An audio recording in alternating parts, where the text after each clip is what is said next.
కొత్త పథకం విబీజీ రామ్జీ, అలాగే పాతది ఎంజీఎన్ఆర్ఈజీఏ అని పేరుతో ఉన్న దాన్ని మీరు పేరు మార్చి ఈ విధంగా వికసిత భారత్ సందర్భంగా తీసుకొచ్చింది. అదేంటంటే పాతది ఎట్లా ఉండేదంటే Mahatma Gandhi national rural some education guarantee act అని ఒకటి తీసుకొచ్చింది. అది 100 రోజుల పని వరకు గ్రామాల్లో మౌలిక సదుపాయాలకు సంబంధించి వాళ్ళకి పనికి ఆహారం పథకం లాగా ఒక కార్యక్రమం తీసుకొచ్చింది. అది 2005లో ఎప్పుడో తీసుకొచ్చినట్టుంది. అది కాంగ్రెస్ ప్రభుత్వం 2004లో మొదటిసారి, అంటే మళ్ళీ మన్మోహన్ సింగ్ గారు ప్రధానిగా ఉన్నప్పుడు జరిగిన అంశం. దాన్ని రీసెంట్గా ఎన్డీఏ భాగస్వామ్య పక్షాలు దాన్ని పేరు మార్చాయి, విబీజీ రామ్జీ అని, వికసిత భారత్ అనే దానితో ఒకటి తీసుకొచ్చారు.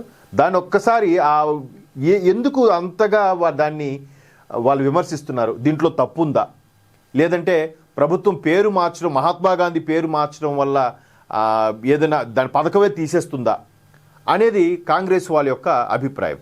ముందు పేరు మార్చుతా, తర్వాత మెల్లగా పథకాన్ని లేపేస్తారని. లేదు, జస్ట్ పేరు మార్చారు, దానికి మరికొన్ని యాడ్ చేశారు అనేది ఇక్కడ ప్రధానంగా జరుగుతున్న అంశం. ఇక్కడ చూడండి, ఎంజీఎన్ఆర్ఈజీఏ అనేది అంటే Mahatma Gandhi national rural encouragement regulatory guarantee act అని ఒకటి ఉండేది.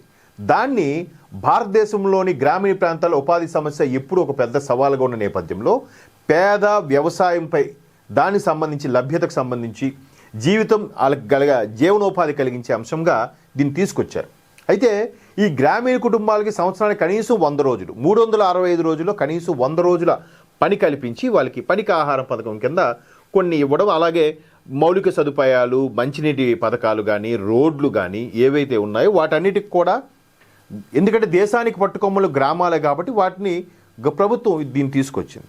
దాన్ని ఎప్పుడు మార్చాలని చూడలే. ఈవెన్ జిఎస్టీ కాంగ్రెస్ హయాంలో వచ్చింది, దాన్ని ప్రభుత్వం మార్చాలని చూసిందా? లేదు కదా.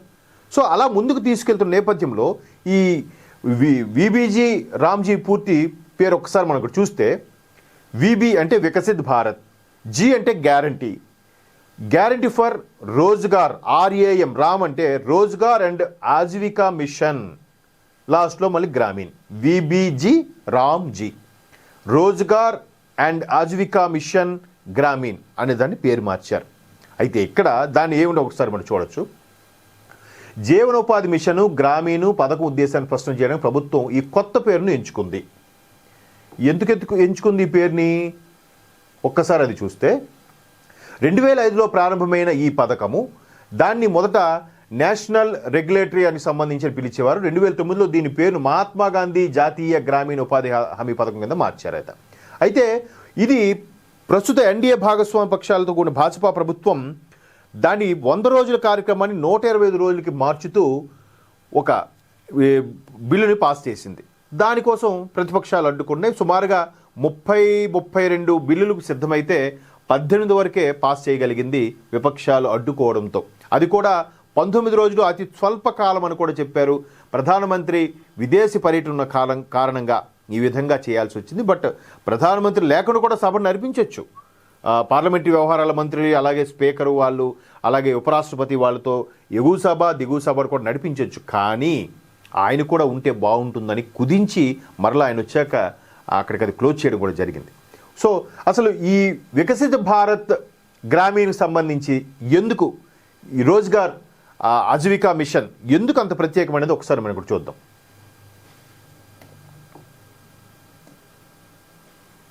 ఒక్కసారి చూడండి, ఈ పథకం ఉపాధిని పెంచడమే కాకుండా గ్రామీణ ప్రాంతాల్లో మంచి మౌలిక సదుపాయాలు, జీవనోపాధిని కూడా నిర్ధారిస్తుంది. పాత ఎంజీఎన్ఆర్ఈజీఏతో పోల్చితే పని దినాలు పెరిగాయి. అది 100 రోజులు, ఇది 125 రోజులు. అలాగే చెల్లింపుల్లో కూడా పారదర్శకత, డిజిటల్ పేమెంట్స్ రావడం వల్ల ఈ ప్రభుత్వం దానికి ఎక్కువ ఎంకరేజ్ చేయడం వల్ల సామాన్యుడు రోడ్డు సైడ్న ఫుట్పాత్ మీద కూరగాయలు కానీ, చిన్న చితక వస్తువులు కానీ అన్నీ అమ్ముకునే వ్యక్తులు కూడా డిజిటల్ పేమెంట్ వైపు మొగ్గు చూపుతున్నారు. ట్రాన్స్పరెన్సీ పెరిగిందిగా, అవకతవకల పర్సంటేజ్ తగ్గిందిగా. అఫ్కోర్స్ మేధావులు ఉన్నారు, కొంతమంది ఆడిటర్స్తో కూడా ఇంకా మ్యాజిక్లు ప్లే చేసే వాళ్ళు ఉన్నారు, పక్కన పెడతాం, పర్సంటేజ్ తక్కువ. మ్యాక్సిమం ట్రాన్స్పరెంట్ పెరిగింది. తర్వాత ఒక్కసారి దాంట్లో ముఖ్యమైన మార్పులు ప్రయోజనాలు ఒకసారి మనం కొన్ని బుల్లెట్ పాయింట్స్ చూస్తే, పని రోజుల సంఖ్య పెరిగింది. అది 100 రోజులు మహాత్మా గాంధీది. ఇది రోజ్గార్ సంబంధించి వికసిత్ భారత్ ప్రోగ్రామ్ ఏదైతే ఉందో ఇది 125 రోజులు. అంటే ఆల్మోస్ట్ ఆల్ నెల రోజులు పని దినాలు పెరిగి దాని వచ్చే పనికాహార పథకం పెరిగినట్టేగా. అలాగే రెండోది చూస్తే వారపు వేతనం త్వరితగతిన చెల్లింపు. ఆ పని వారంలో జరిగిన వీకెండ్లోనే చెల్లించేలాగా డిజిటల్ పేమెంట్ ద్వారా చెల్లిస్తున్నారు. అది కూడా ఒక ప్లస్ పాయింటేగా. తర్వాత పని 15 రోజుల్లో అందుబాటులో లేకపోతే నిరుద్యోగ భృతి లభిస్తుంది. కంటిన్యూస్గా 15 డేస్ కానీ లేకపోతే ఆ నెలలో నిరుద్యోగ భృతి కూడా ఇస్తారంట. అంటే సుమారుగా సంవత్సరానికి 12 నెలల్లో నెలకు వారం రోజులు వేసుకున్న అక్కడ 100 రోజుల కార్యక్రమం వచ్చింది. ఇక్కడ వీళ్ళు పెంచింది మరొక 12 ఏళ్ళు 84 అంటే 100 రోజుల కార్యక్రమం అన్నారు. బట్ నెలకి 10 రోజులు వేసుకుంటే 120 రోజులు, 12 పదులు 120. సో అలాగ నెలకు 10 రోజులైనా ఉండేలాగా ఈ కార్యక్రమం వికసిత్ భారత్ కార్యక్రమం ముందుకు తీసుకెళ్తుంది. అలాగే ఇంకొక బుల్లెట్ పాయింట్, కొత్త బిల్లులో పని 4 ప్రధాన రంగాల్లో విభజించారంట. ఇంతకుముందు మెయిన్ అయితే నీరు లేదా రోడ్లు, ఈ రెండే కాన్సెప్ట్ ఉండేది. వేరే కాన్సెప్ట్ల ప్రకారం ఉండేది కాదు. మిగతా ఈ చిన్న చిన్న సమస్యలు కూడా పట్టించుకునే పరిస్థితి ఉండేది కాదు. దానికి వీళ్ళు 4 పార్ట్స్ విభజించారు. ఒకటి నీటి భద్రత, రెండోది గ్రామీణ మౌలిక సదుపాయాలు. ఈ మౌలిక సదుపాయాలకు సంబంధించే మెయిన్ మౌలిక సదుపాయాలు అంటే అన్ని రకాలుగా వస్తాయి. ఇప్పుడు పాఠశాల ఉంది, ఆ పాఠశాల కాంపౌండ్ వాళ్ళు లేదు, దీంట్లో కేటాయించుకుని దానికి చేసుకోవచ్చు. రోడ్లు వేసుకోవచ్చు, మరమ్మతులు చేసుకోవచ్చు. నీటి భద్రత సంబంధించి ఎక్కడైనా లీకేజీలు ఉంటే వాటి పైప్ లైన్స్ సెట్ చేసుకోవచ్చు. అలాగే వ్యవసాయానికి సంబంధించిన కూడా కొన్ని సందర్భాల్లో పొలాల వరకు వెళ్ళి అక్కడ ట్రాక్టర్ వెళ్ళే సదుపాయాలు ఏదంటే అక్కడ వరకు రోడ్డును వాళ్ళే కొన్ని దగ్గర మట్టి తవ్వి తెచ్చి వేసి దాన్ని ఈ వికసిత్ భారత్ కార్యక్రమంలో కూడా చేసుకోవచ్చు. జీవనోపాధికి సంబంధించిన మౌలిక సదుపాయాలు, బతకడానికి ఉపయోగించే మౌలిక సదుపాయాలు కూడా చేసుకోవచ్చు అంట. విపత్తు నిరోధక మౌలిక సదుపాయాలు, ఎగ్జాక్ట్లీ ఒకసారి విపరీతమైన వర్షాలు, కరువు రావచ్చు, ఇట్లాంటి విపత్తులు, భూకంపాలు వచ్చినప్పుడు కూడా దానికి కూడా కేటాయిస్తూ చేశారు. ఇది కూడా ఉండాలిగా. ఇప్పుడు కరువు వచ్చింది, ఆ పని లేదమ్మా, వర్షాలు పడ్డాయి, పని లేదు కాబట్టి మీకేం రాదు. సో దాన్ని కూడా యాడ్ చేశారు. వాళ్ళు ఇంప్లిమెంట్ చేసి ఒక మెట్టు ఎక్కిస్తున్నారు కానీ తగ్గించట్లేదు. కాకపోతే వీళ్ళ ఆందోళన అంటే మేము పెట్టాం, మా పేరే ఉండాలి, మాకే రావాలి, క్రెడిట్ రావాలి అని చెప్పి అయ్యో పేరు తీసేశారు కాబట్టి ఇంక పేరు వీళ్ళకి వెళ్ళిపోతున్న భయంతో చేస్తున్న ఆందోళన తప్ప ఇందులో ఆ పథకంకి వచ్చే నష్టం అయితే ఏమీ లేదు. డిజిటల్ పర్యవేక్షణ పథకం కింద అన్ని పనులు Viksit Bharat national rural infrastructure stock అనే డిజిటల్ ప్లాట్ఫామ్లో జరుగుతాయి. ఎవడు ఇందులో మధ్యలో మింగేయడానికి నొక్కేయడానికి ఛాన్సే లేదు. అలాగే పథకం మరొక పాయింట్ చూస్తే వ్యవసాయ సీజన్లో మినహాయింపు.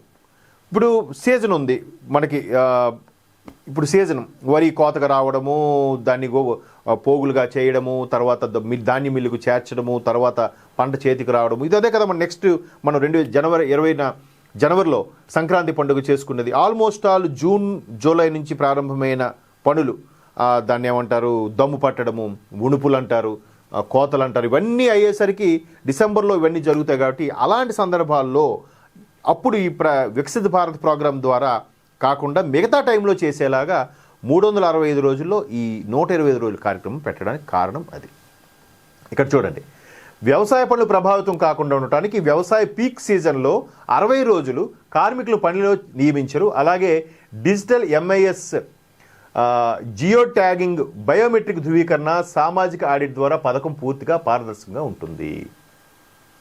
చెప్పాను కదా, పీక్ టైం ఏదైతే ఉన్నాయో కోతలు, అలాగే వారిని పోగు కట్టడము, రాసులుగా పోయడము, ఇవన్నీ కూడా దాన్ని ఏమంటారు చెరగడం, ఇన్ని మిషన్స్తో చేస్తున్న అలాంటి కీలకమైన సందర్భాల్లో వ్యవసాయ కూలీలు వాళ్ళకి ఇబ్బంది లేకుండా ఈ కార్యక్రమం చేశారు. తర్వాత ప్రతి జిల్లాలో కార్మికుల ఫిర్యాదును పరిష్కరించడానికి ఒక లోక్పాల్ జనరల్గా పెద్ద పెద్ద పెండింగ్ ఉండేవాడికి నియమిస్తారు, వీటికి కూడా లోక్పాల్ నియమించారంట. సామాన్యుడు కూడా ధైర్యంగా చెప్పుకోవడం, వాడికి పాపం చదువు లేదు, వాడు ఎవరో లాయర్ ద్వారా అప్రోచ్ అవ్వాలి, ఏదో చేయాలనడానికి లేదు. వాళ్ళకి ఇచ్చే ఆ డిజిటల్కి సంబంధించి ఏదైతే ఉంటుందో ఒక ప్రభుత్వ ఉద్యోగి, వాడి ద్వారా మనం లోక్పాల్ కూడా అప్రోచ్ అవ్వచ్చు. ఇకపోతే ఈ పథకంపై వార్షిక అంచనా వ్యయం 1.51 లక్షల కోట్లు. ఇందులో కేంద్రం వాటా సుమారుగా 95,000 కోట్లు. కేవలం 55,000 కోట్లు మాత్రమే రాష్ట్ర ప్రభుత్వం భరిస్తుంది, 95,000 కోట్లు కేంద్ర ప్రభుత్వం సాయం అందిస్తుంది. బట్ రాష్ట్ర ప్రభుత్వాలు మేమే చేస్తున్నామన్నట్టుగా కూడా కొంతమంది బ్యానర్లు బిల్డప్లు ఇస్తూ ఉంటారు.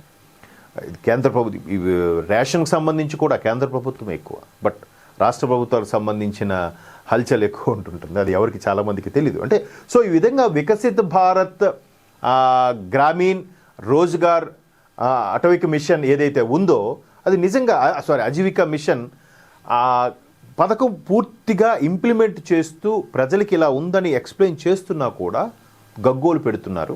సో ఇది కాదు సమస్య, ఇది మీరు ఒకసారి దీన్ని క్యాన్సిల్ చేస్తే అప్పుడు గగ్గోలు పెట్టండి, రాస్తారోకోలు చేయండి.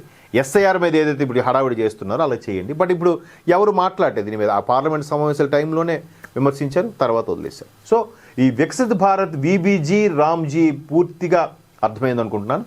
సో దీనికి సంబంధించి మరిన్ని వివరాలు కావాలంటే మీరు సెర్చ్ చేసి కూడా తెలుసుకునే ప్రయత్నం చేయొచ్చు. గ్రామీణ ప్రజలకు కానీ